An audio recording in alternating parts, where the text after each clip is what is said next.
Someone gets close to you, really close. They show up consistently, they reach out first, they remember the small things. They look at you like they actually want to be there. And something in you starts to pull away.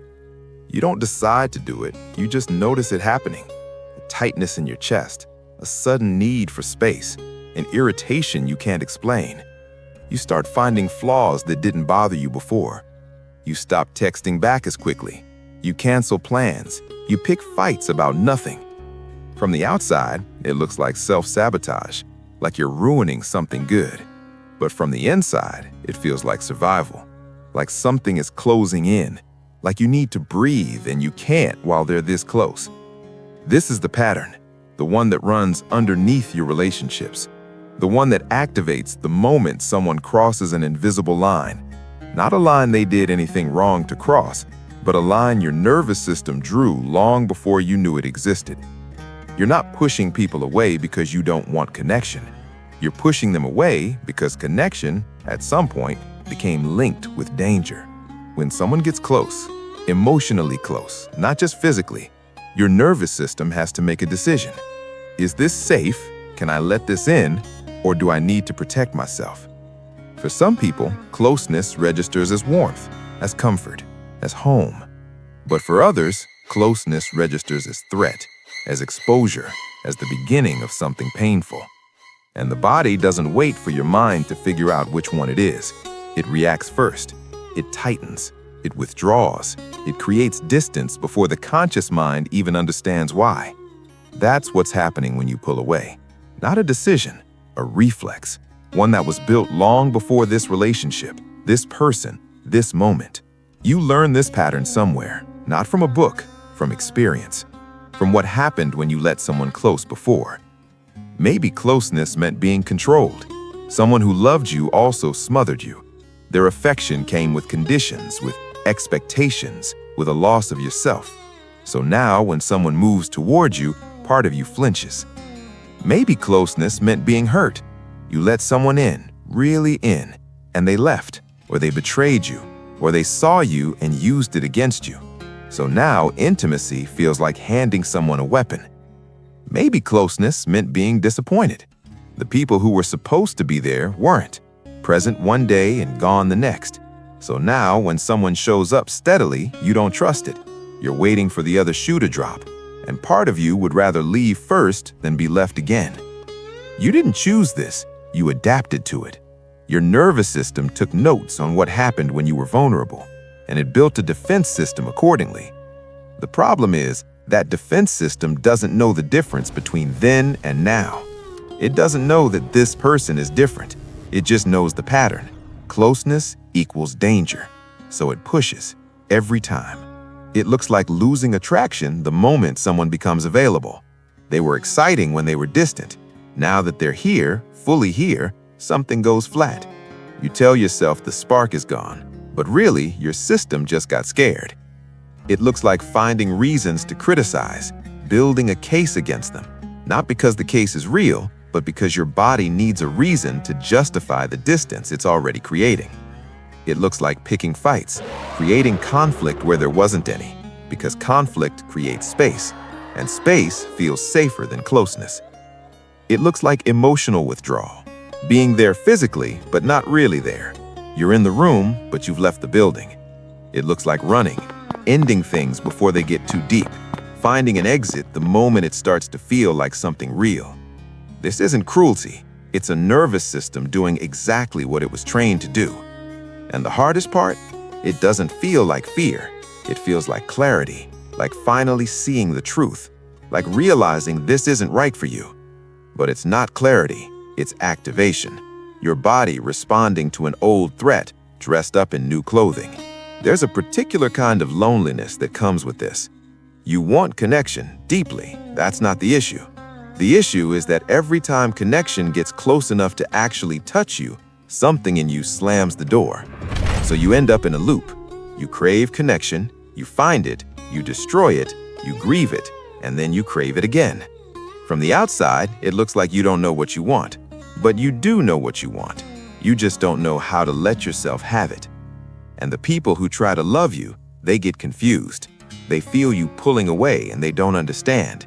They try harder, which makes you pull away more. Or they give up, which confirms the story you already believed, that closeness ends in abandonment. The pattern proves itself over and over. But here's the thing. The pattern isn't protecting you from them.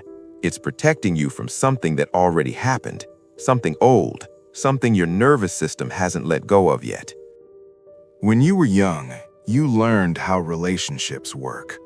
Not through lessons, through experience, through what happened when you needed someone, through how the people around you responded to your vulnerability.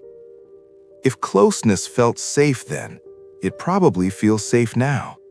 But if closeness felt unpredictable or painful, your system learned to keep a wall up. Not a conscious wall, a biological one. The body remembers how close it can afford to let someone get before things go wrong, and it enforces that limit automatically. You didn't choose the limit, it was set for you, by experience, by what happened when you trusted and it didn't go well. Now, every time someone approaches that limit, your system sounds the alarm. Not because this person is dangerous, but because the limit itself was built in dangerous conditions. You're not broken, you're protected, overprotected, by a system that doesn't know the war is over. Pushing people away isn't always dramatic. Sometimes it's so subtle even you don't notice it. It's the way you keep conversations shallow, the way you deflect when someone asks how you're really doing, the way you make jokes to avoid sincerity. It's the way you keep one foot out the door in every relationship, never fully committing, never fully relaxing, always ready to leave if you need to. It's the way you choose people who aren't quite available, because unavailable people can't get too close, and that feels safer than someone who actually wants in. These aren't personality traits, they're strategies, ones that worked for a while, but now they're keeping out the very thing you want. And maybe you've noticed the cost. Relationships that never quite deepen, friendships that stay on the surface, a feeling of being alone even when you're with people, a longing for closeness paired with an inability to tolerate it. That's the cost of the pattern, not connection denied, connection defended against, by you, without your permission. I'm not going to tell you to let people in. That's not something you can just decide. Your nervous system doesn't take orders from your conscious mind. It responds to safety, to experience, to what it has learned over time. But you can start to see it. You can notice the moment the wall goes up, the tightness, the irritation, the sudden urge to flee. You can name it for what it is, not instinct, not clarity, but protection. You can begin to ask, what is this really about? Is this person actually threatening, or is my system responding to something old? Because the pattern isn't going to release its grip until it feels safe enough to. And safety starts with awareness, with seeing clearly, with recognizing that the part of you that pushes people away isn't trying to hurt you, it's trying to save you from something that already happened. That part deserves compassion, not judgment. It did its job. For a long time, it kept you from getting too close to something that might hurt. But you're not in that environment anymore. And the people in your life now, they're not the ones who hurt you. They're just the ones close enough to trigger the memory of being hurt. You're not unlovable. You're not too broken for connection. You're not destined to push everyone away forever. You're just running a very old program, one that made sense once, one that's still trying to protect you from a danger that no longer exists. Seeing that clearly doesn't fix it, but it changes your relationship to it. You stop blaming yourself. You start to understand that this is a pattern, not a personality, a response, not a truth.